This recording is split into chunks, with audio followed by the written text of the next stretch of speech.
Good morning. It's me again. I'm coming from Arizona once again. We're going to be in Arizona for another few days. The last video that I made, I thought, well, these are all the guns that I'm going to get on the trip, and that's plenty of projects to take home with me to work on, and plenty of videos to make along the way. But yesterday, my wife and I were out riding around, and we went to a gun shop that I'd gone to here in Phoenix area before. It's in Scottsdale, which is right next to us. And we decided that we'd stop in there because I bought a gun there before, and just to see what they had. And oh man, they had two racks of consignment guns, which were exactly what I was looking for. If I'd had $3,000, I would have walked out of there with a lot of real gems. Um, they had all sorts of things there, but what I chose was this here.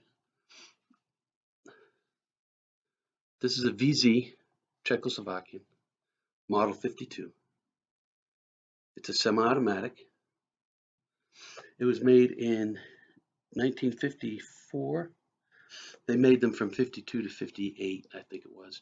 This is 1954, and it's made by the AYM Arsenal, which I guess was the first arsenal that was making these. And then there's the SHE Arsenal that actually made the majority of them. They made over 1 million of these things.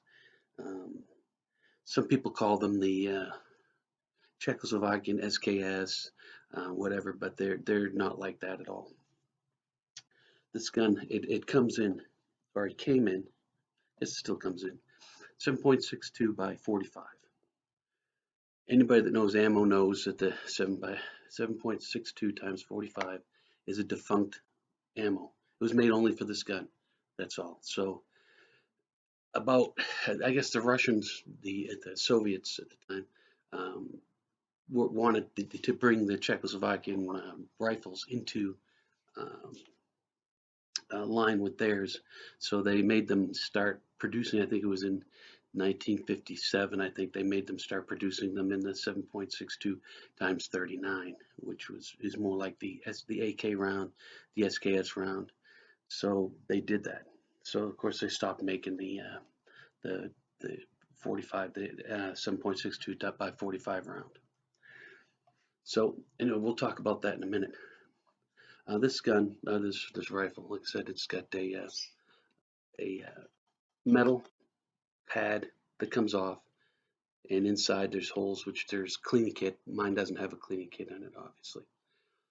I took it apart somewhat, just because I wanted to, and it comes apart real easy, just like all the Russian guns that you don't really need any tools for. The only tool that you would need is a screwdriver for under here to take this off if you wanted to take the barrel off. The rest of it is it just snaps off and snaps back on. It's supposed to snap back on. Okay, so there you go. One of the neat things about this gun, well, it has a 10-round magazine, but one of the neat things about this gun is that it has a folding bayonet, and the bayonet folds up. It's similar. The Russians made a model that had a folding bayonet like that too, but not quite like this. But folding bayonets were big, and that's a good thing because I like the folding bayonets. So I couldn't pass it up. I mean, it's semi-automatic, folding bayonet. Now, it comes in a this particular one comes in a caliber that they don't make anymore, the 45.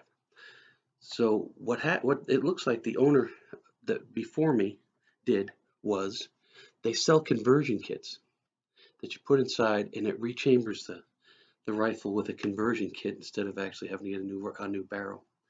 So this has already been done. So this will actually fire these 7.6 by 39s. So that saves a lot of time.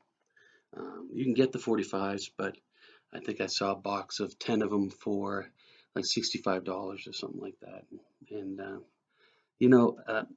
you probably know by now I'm not exactly a purist. I'm more into the gun itself and the history of the gun. And actually getting out there and firing the gun. And this will allow me to get out there and fire the gun. So you can see inside where the adapter is. Good thing. It's a good thing. I don't know much about the gun. I think I just told you everything I know about it.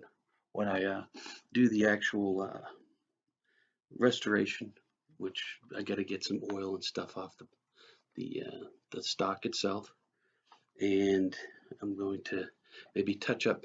This is actually lacquer paint on this, and lacquer paint on this here. I'll see. Maybe I'll touch that up, or maybe I won't, depending on what I feel like doing at the time. Um, but anyway, so that's what I've got, and it's going to be fun. And I think this is the last gun that I'm going to get, because we're leaving Arizona here in about 4 days, but we're going to Texas for a few days, so I may have to look in Texas and see what I can find in Texas. But anyway, all right. Well, thank you.